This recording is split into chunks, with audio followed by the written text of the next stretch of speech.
Boa noite, estamos no capítulo 10, a lei da liberdade. Falamos sobre a lei natural, a liberdade natural, falamos sobre a escravidão e hoje começamos a liberdade de pensar. Antes de começar o capítulo, eu gostaria de fazer algumas colocações sobre o pensamento, né? Como ocorre o nosso pensamento? Nós sabemos que o nosso campo material, nosso corpo físico, ele é um instrumento do nosso espírito. Então, o nosso pensamento, ele é oriundo do espírito. O que nós pensamos aqui, nós pensamos quando estamos desencarnados, quando estamos dormindo e desdobrados na espiritualidade, deslocados na espiritualidade. O nosso pensamento, ele é manifestado pelo nosso cérebro e expresso pelo nosso campo sensorial, né? Pela nossa audição, pela nossa fala, nós conseguimos expressar o nosso pensamento. Mas é muito importante entendermos que todo pensar vem do espírito e que este cérebro, em desenvolvimento desde o feto, ele vai dar a condição do espírito organizar esse pensamento para ser expressado. Mas a ideia, a origem, ela vem do espírito. Então, isso é o que nós vamos precisar entender para falar desta parte do capítulo. E nós vamos falar de um outro aspecto, além do pensamento, que é a consciência. E essa consciência, nós vamos falar aqui nas perguntas, mas nós precisamos entender direitinho o que significa consciência. A nossa consciência, ela varia de indivíduo para indivíduo, porque ela está relacionada à nossa condição de interpretar a verdade que trazemos, o Cristo interno, a lei divina.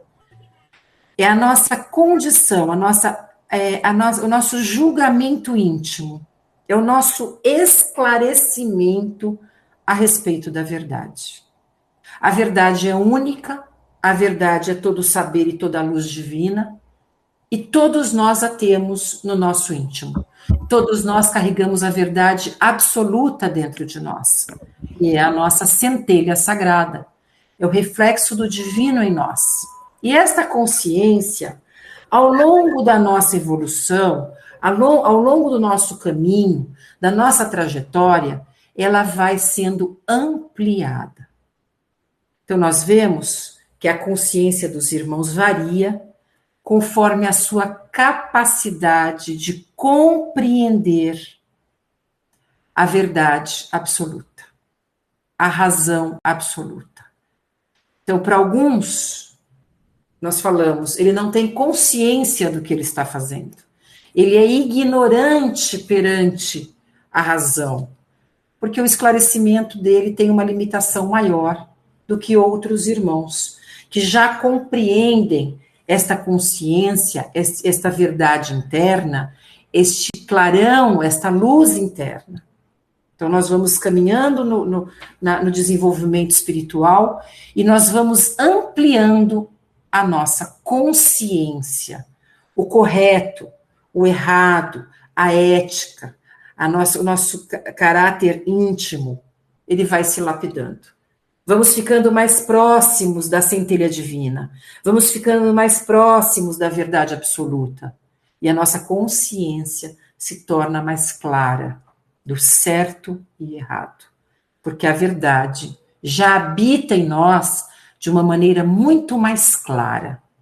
Então, estes dois pontos são muito importantes de serem compreendidos para a gente entender essas perguntas desta parte do capítulo de liberdade.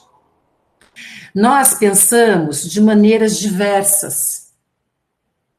Cada espírito, de acordo com suas experiências, de acordo com seu nível de evolução, tem um olhar em relação à sua vida, ao seu meio, ao universo e a Deus. Cada um de nós está num momento de reflexão sobre o conhecimento. Todos nós temos contato com esse conhecimento. Quando nós falamos aqui deste pensar, não é o pensamento do raciocínio da escola, do aprendizado diário, acadêmico, mas o pensamento sobre nós mesmos. O pensamento sobre a vida, sobre Deus, sobre a lógica do nosso existir, sobre o nosso percurso desde a emanação divina até a volta à casa do Pai, todo este percurso de evolução até a volta ao divino. Este é o pensar individual. E cada um de nós terá uma forma de entender a vida, de ter um olhar sobre o outro, de acordo com a sua evolução. Né? Então, todos nós voltaremos à casa do Pai com esclarecimento pleno, mas a nossa interpretação de pensar a vida, pensar a nossa existência ainda varia demais. E essa consciência vai acompanhando este pensamento ao longo das existências. Isto está claro para todos nós? Está compreendido que esta consciência ela é única, mas ela varia na nossa interpretação de acordo com a nossa evolução? Por isso que nós falamos que o Pai não nos pune. Quem dá o juízo às nossas atitudes é a lei que existe dentro de nós, a lei perfeita, a centelha sagrada, que nos alerta, nos chama à consciência. Nós fazemos uma coisa, mas aquela consciência, a gente até brinca, né, que a consciência pesa, porque vem o alerta, vem o chamado, o clarão da centelha divina se manifesta. E nós nos sentimos mal, nós nos sentimos ali avaliados por nós mesmos. Quando nós pensamos em juízo, né, em avaliação, não é externo. É este juízo íntimo que nós carregamos ao longo da existência. E quando nós vamos progredindo, nós vamos evoluindo, esta consciência se torna mais, vamos dizer assim, precisa sobre as nossas atitudes. Mais, é um alerta mais claro no nosso dia a dia. Por que isso ocorre? Nós podemos até interpretar quando nós estudamos aqui. Nós estamos estudando este livro há 2 anos, estamos no 3º ano de estudo. Muitos já estudaram em vários cursos da Seara, muitos já trazem um grande conhecimento, outros não estudaram, mas trazem no espírito o conhecimento de outras encarnações, né? E aqui o curso é só um relembrar, e alguns que estão aqui no primeiro contato com o conhecimento. Então, essa variação, ela é normal, e quando nós vamos estudando, nós vamos vendo que a nossa consciência, o nosso clarão interno, vai nos orientando, nos norteando com mais precisão. Antes a gente fazia as coisas e aquilo não tinha um peso maior. Quando nós estudamos, nós nos reformamos, o chamado é imediato. Nós fazemos uma maledicência, já vem aquele arrependimento. Nós tratamos nosso irmão sem caridade, sem muita empatia, aquilo já vem. Nossa, será que eu fiz bem? Eu não deveria ter feito assim, eu deveria ter modificado esse comportamento. Isto é a consciência. É o clarão da verdade, que nos norteia a conduta, a ética e o progresso. Tá bom? Então, a gente sempre fala, né? Mas vai vir um julgamento, um juízo. O pior juízo é a culpa, é a interna. A gente não precisa ter medo de um juízo no desencarne, um juízo um juízo de Deus, porque Deus é pura bondade, Deus nos aceita em todas as condições, Deus nos aceita em qualquer momento, mas esta consciência, ela é a maior justiça que nós podemos carregar, tá bom? Então, a gente vai falar um pouquinho desses 2 pontos. Então, a pergunta, em liberdade de pensar, os espíritos respondem para nós as perguntas do grupo de Kardec, que diz o seguinte, na pergunta 833.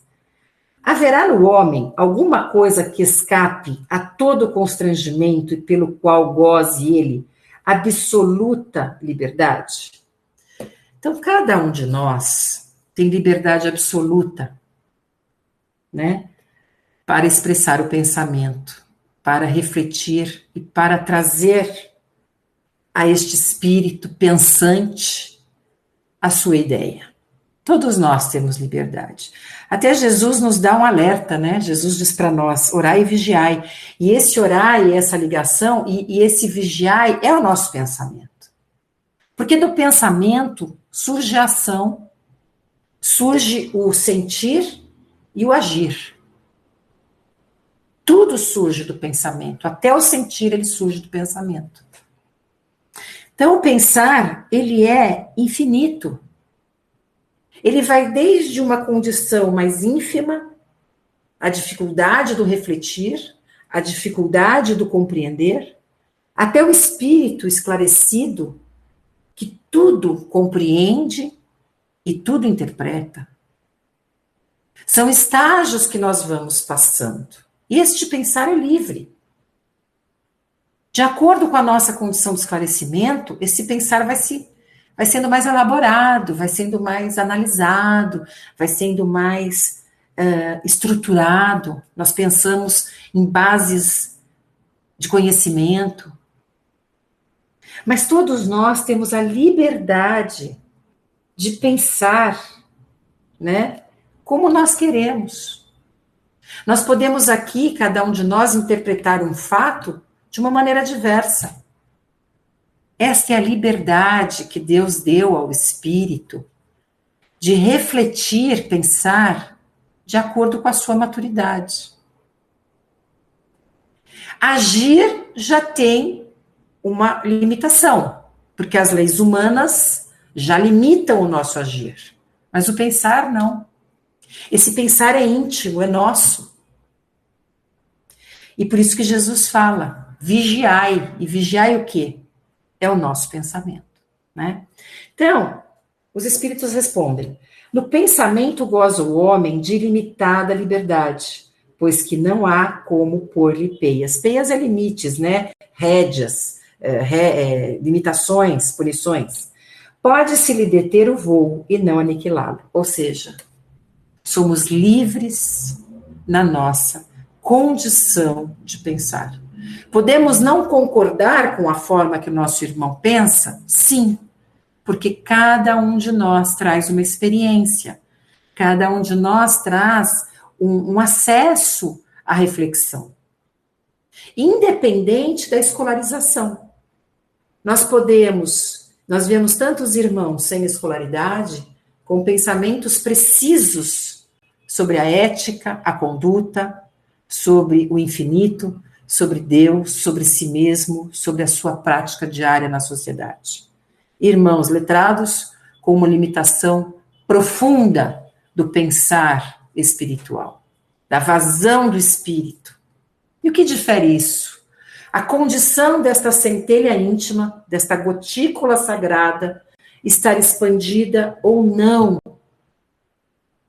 no nosso ser. Como está a densidade perispiritual do meu espírito que esconde essa centelha sagrada? Então, há diversidade enorme de pensamento. Temos que confrontar, temos que dialogar, refletir, discutir e buscar sempre levar o irmão que ainda necessita de mais esclarecimento à luz através do nosso exemplo.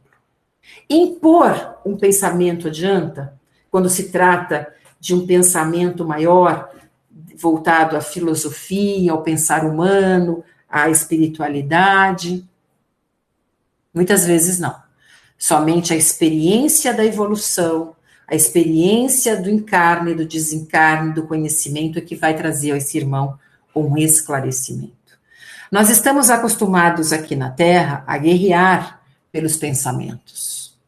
Mas quando nós entendemos que Jesus dizia, não vá aos gentios, ou seja, não enfrente aqueles que não estão preparados, né? Jesus orienta seus apóstolos a trazer o cristianismo, a palavra do Cristo, aos irmãos que estão ali prontos a receber a boa nova.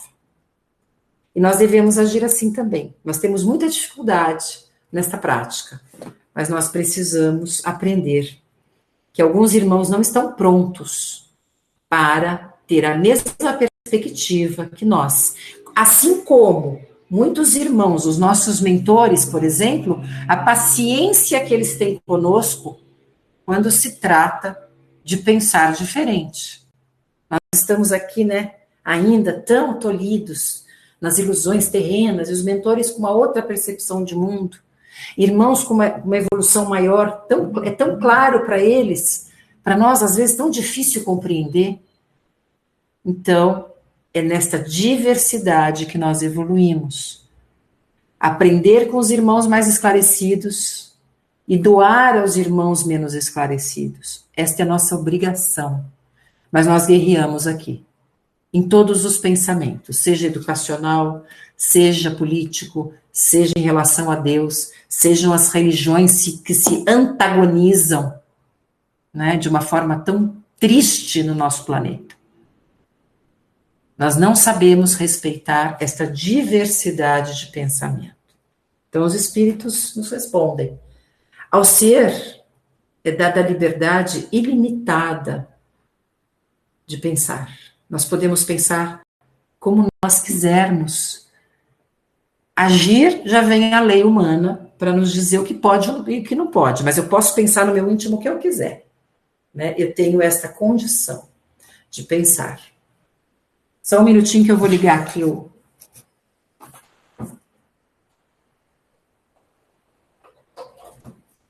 Desculpa, a luz ficou fraquinha, eu vi que eu mexi ali para ligar o aspirador e tirei da tomada. Então é isto. Pergunta 834. É responsável o homem pelo seu pensamento? Então veja, os espíritos respondem perante Deus sim. Por que perante Deus?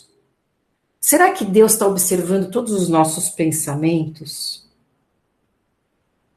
Ou nós trazemos a força de Deus dentro de nós e esta força refletida em consciência nos adverte? Deus reflete sua justiça dentro de cada um de nós, com a possibilidade do despertar da consciência. O que é este pensamento? Nós sabemos que o pensamento é uma força ativa, é uma energia quase materializada, nós não a enxergamos, mas os espíritos desencarnados a enxergam, em sua forma, em sua vibração, emitindo cor e frequência diversa. Então, toda vez que eu penso, eu jogo para o universo uma ação. Eu jogo para o universo uma energia, uma frequência, que dependendo do que eu emano, ela volta para mim em luz ou sofrimento. Então, este processo e nós pensamos incessantemente, a qualidade deste pensamento tem um retorno para nós. Isto a ciência explica fisicamente, né? Através da física, a gente sabe que as ondas de pensamento, elas têm um retorno para nós. Então, quando nós educamos o nosso pensar, a vida se modifica imediatamente. É uma educação muito difícil doutrinar o nosso pensamento. E como nós ainda temos uma condição aqui de terceira dimensão, quarta dimensão, indo para a quinta dimensão, nós ainda vibramos pensamentos ligados à mágoa, à indignação, ao julgamento, à crítica negativa, ao desânimo, a uma fé ainda condicionada às situações terrenas, e esse pensamento, ele varia muito. Ele varia de frequências ainda densas, salutares, densas, etéreas, e nós estamos aí, neste treino incessante que Jesus nos convidou, orai e vigiai. E ele dá a fórmula, orando, se ligando. O que é esse orando que Jesus fala? Não é a prece falada, é o ligar, sintonizar ao alto, a Deus, a força, a centelha sagrada que habita em nós. Então, a consciência é o nosso parâmetro aqui, que nos condena ou nos absolve. Este Deus interno, este Deus perfeito, nos absolve. O que eles querem dizer com isso? Quando o pensamento é um pensamento bom, eu me sinto tranquilo. Esse absolver aqui é um termo meio forte, né? Mas é no sentido de eu estar em paz. E há pensamentos que me condenam, porque me fazem trazer o peso da frequência da emanação desse pensamento. Me traz a culpa, me traz o mal-estar. Quando a gente sente mágoa, a gente se sente mal. É uma vibração densa. É físico. A vibração vai e volta pesada, com mal-estar. Então, é uma luta incessante pela mudança do pensamento. Isso é a reforma íntima, que nós tanto falamos na Seara.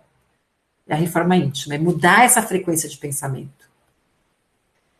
Liberdade de consciência. 835. Será a liberdade de consciência uma consequência de pensar?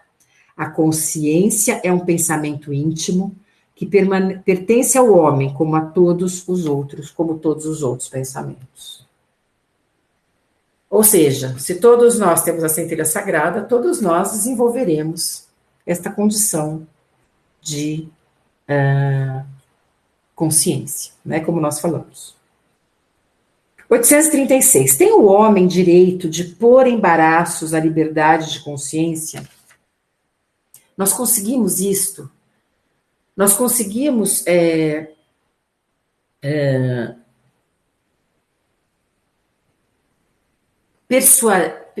impor, induzir, nós conseguimos direcionar o pensamento, a liberdade de consciência? Os espíritos dizem que não. Eles dizem o seguinte: fale-se-lhe tanto esse direito quanto com referência à liberdade de pensar. Por isso que só a Deus cabe julgar a consciência. Ou seja, nós não conseguimos gerenciar os critérios de pensamento dos nossos irmãos. Nós não conseguimos entrar no íntimo do nosso irmão e fazer esta lei de julgamento.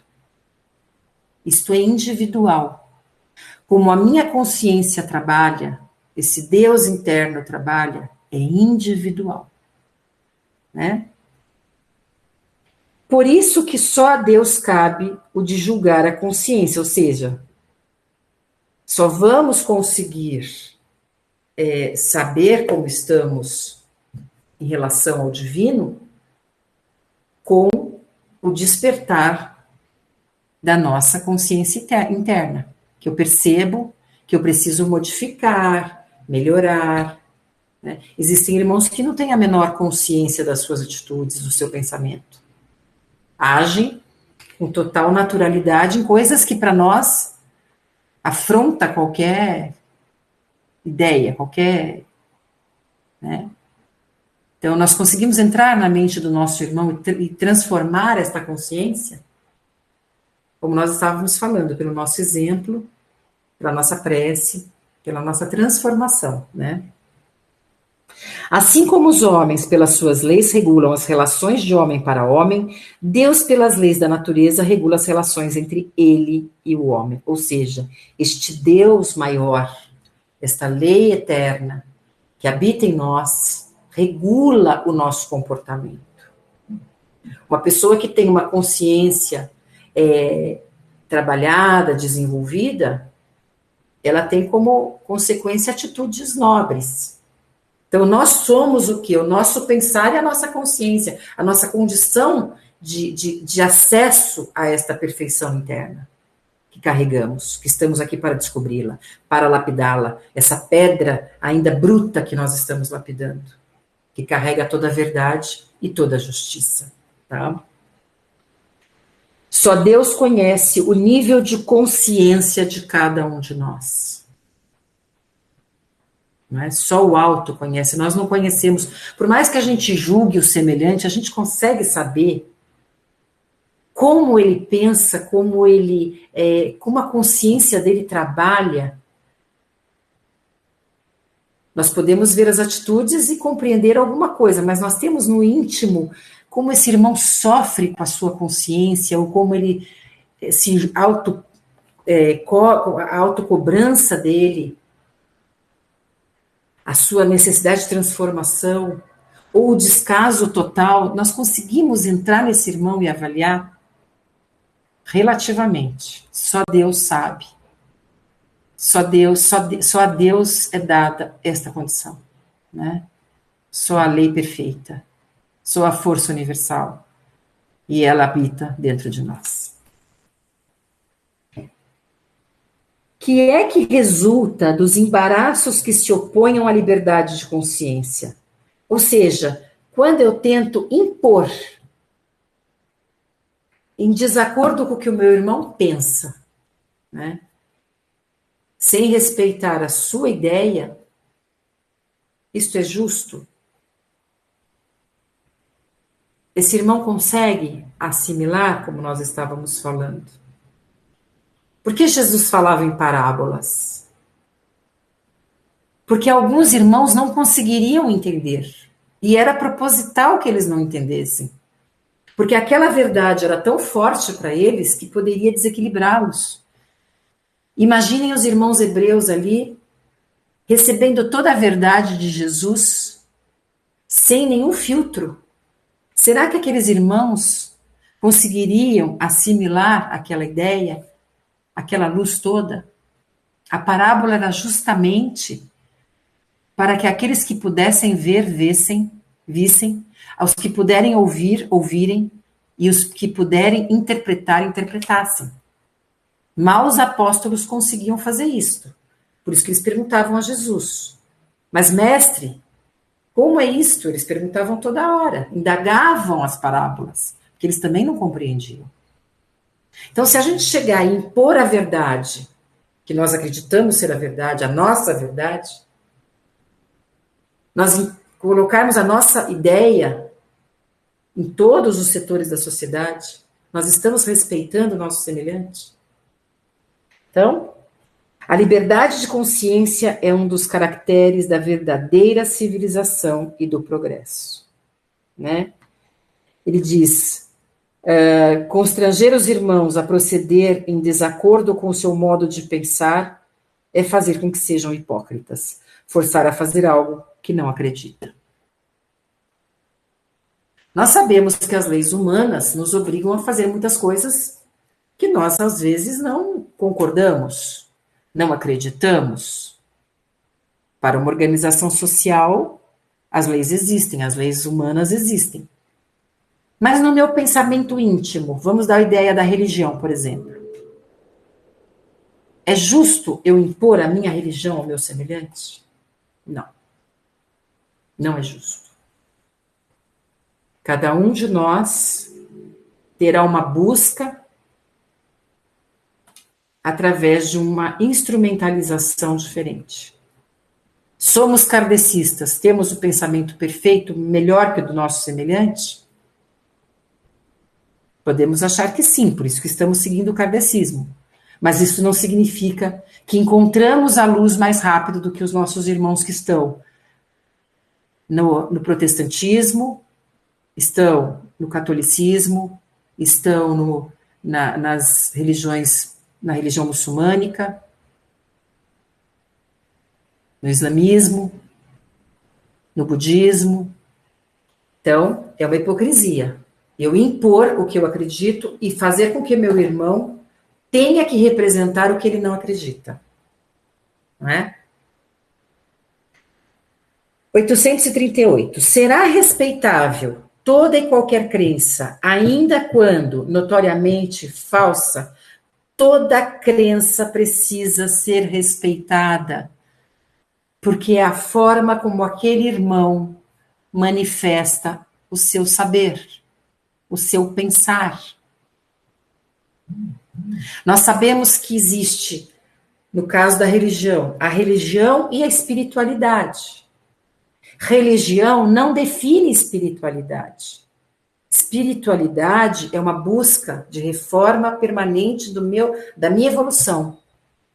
Religião é um instrumento. Esse instrumento funciona para todos? Não. Por isso que tinha os falsos profetas. A lei mosaica era ali toda a luz e toda a sabedoria divina. Mas só faziam da boca para fora, então era uma hipocrisia. Então, se nós estamos aqui, estudamos e não praticamos nada do que nós aprendemos, é hipocrisia. Aquilo não está indo em contato com a minha mudança, com a meu verdadeiro pensar. Então, nós temos que respeitar. Infelizmente, nós estamos num momento do planeta que está tão longe do respeito à crença que há guerras, perseguições, e nós estamos vendo perseguição de cristãos, ocorreu agora na Angola. E quantas há? Na Síria, né? No Oriente. Então, impor a nossa verdade, aquilo que nós interpretamos como Deus, ou como na nossa sociedade o melhor, é relativo. É relativo ao momento que eu estou vivendo. Como o nosso planeta está em processo de transformação e vai haver um certo equilíbrio das energias, isso se modifica um pouco. Mas até o momento a diversidade planetária ainda é enorme, né? Toda crença é respeitável quando sincera e condizente à prática do bem. Se eu estou agindo no bem, aquela religião é a melhor que existe. Porque ela está me transformando. O conhecimento de todas as verdades virá mais para frente, gradualmente. Mas se aquela religião está me transformando, ela tem que ser respeitada, não é? Condenáveis são as crenças que conduzem ao mal. Claro, qualquer dogma que impor a ignorância, trouxer o mal feito, o mal ao semelhante. Existem seitas que levam ao mal? Sim, sem dúvida. No mundo existe a luz e existem as trevas. Estas são condenáveis? Sim, porque prejudicam o homem e o seu semelhante. Mas as crenças que buscam a luz, elas jamais poderão ser julgadas. E acho que uma das bases do kardecismo, do espiritismo, seja em todas as suas manifestações, ela já consegue entender que este respeito é primordial. Porque se nós não respeitarmos a crença do nosso semelhante, nós encontraremos essa energia logo ali à frente. A energia da discriminação e do julgamento. Então, nós temos que respeitar, né? Nós podemos, às vezes, trazer no exemplo, trazer na prática, trazer uma oportunidade para o nosso irmão, mas a imposição jamais. Que nós não vamos conseguir nada na imposição. Por isso que Jesus falava aos apóstolos, não se dirijam aos gentios. Os gentios era aquele povo que não tinha nenhum preparo espiritual, nenhuma condição de assimilar o cristianismo. Então, é um exemplo que nós temos, que Jesus disse para nós, né? Tá bom? Deixa eu ver que horas são. Dá tempo de fazer mais um. Tá tudo bem até agora? Tudo tranquilo? Será repreensível aquele que escandaliza com a sua crença um outro que pensa que não pensa como ele, sem dúvida. A gente achar que sabemos mais porque estudamos bastante no kardecismo, achar que somos superiores porque temos uma interpretação filosófica, temos uma interpretação moral e uma interpretação científica do divino, é injusto e não é caridoso quando não aceitamos o nosso semelhante, né? Será atentar contra a liberdade de consciência por óbices as crenças capazes de causar perturbações à sociedade? Nós, quando percebemos que quando as crenças, elas invadem comportamentos dentro da sociedade, sociedade é o que representa? O direito igual a todos os semelhantes, né, a todos os irmãos. O que é a sociedade? Qual é a definição de sociedade?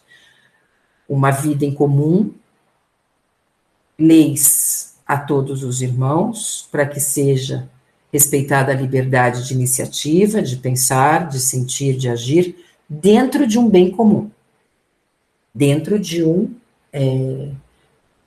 fazer cooperativo. Quando as seitas, elas modificam e condicionam a hábitos a todos, ela não está atingindo um ideal espiritual. Vamos dar um exemplo. Por exemplo, quando eu imponho nos países, nos governos teocráticos. O que é um governo teocrático? Quando a religião também define o poder. Não são governos laicos. O que é um governo laico? É um governo que não tange a questão religiosa. Ele não entra na questão religiosa. Ele é laico. Nosso país é laico. Ele não entra na questão religiosa. Então, há uma liberdade religiosa. Os países teocráticos, eles são países em que há obrigatoriedade do cumprimento daquela prática religiosa. Grande parte dos países islâmicos, né? Não só a prática, como a perseguição aos oponentes. Então, quando há esta imposição de uma crença, nós estamos cerceando a liberdade de pensamento. Reprimir os atos exteriores de uma crença quando acarretam qualquer prejuízo a terceiros não é atentar contra a liberdade de consciência, pois que essa repressão em nada tira a crença de liberdade, que ela conserva integral. Então, felizmente, nós estamos aqui no país do Evangelho, né, na pátria do Evangelho. Como disse Chico Xavier para nós, como Emmanuel nos orientou. Nós estamos num país de uma fé profunda, porque todos têm a livre busca espiritual. Eu vim do catolicismo, passei ao kardecismo, percorri a Umbanda, voltei para o kardecismo, e nós podemos acolher os irmãos de diferentes crenças, porque o único objetivo é a busca do Deus interno, do Deus maior. Como nós faremos isto? Exemplificando a caridade. E exemplificar a caridade é aceitar esta diversidade. E nosso país, felizmente, tem esta prática, né? Então, nós devemos nos vigiar sempre como kardecistas. Há irmãos que precisam de uma outra forma de manifestação do seu espiritual. E nós precisamos respeitar, né? Com práticas diversas. E assim, se nós tivéssemos este respeito em todo o nosso planeta, as guerras não estariam ocorrendo. Porque, acima de tudo, são guerras políticas, mas são guerras religiosas também, que começaram pelos governos teocráticos.